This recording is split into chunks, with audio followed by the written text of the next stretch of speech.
This weekend is the royal wedding between Prince Harry and Meghan Markle, who's an American, so respect must be paid.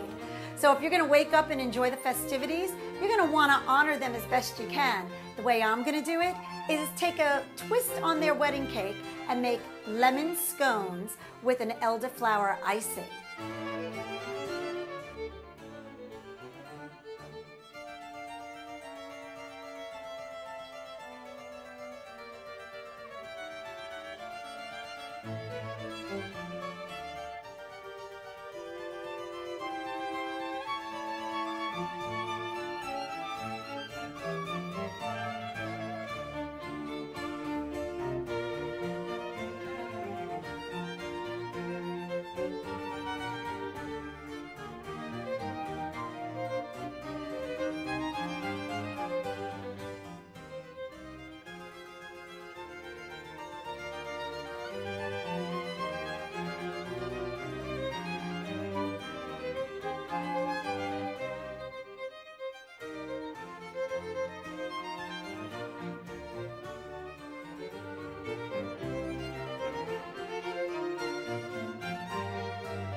Making these scones couldn't be easier.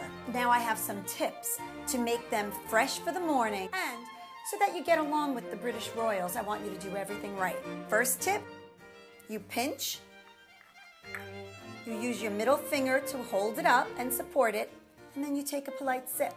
Pinky in. Second tip, you don't use a knife and fork for a scone.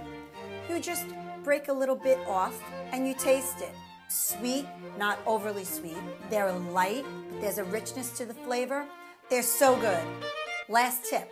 How are you going to watch the festivities at some ungodly hour anywhere in the United States and have a fresh baked scone to enjoy?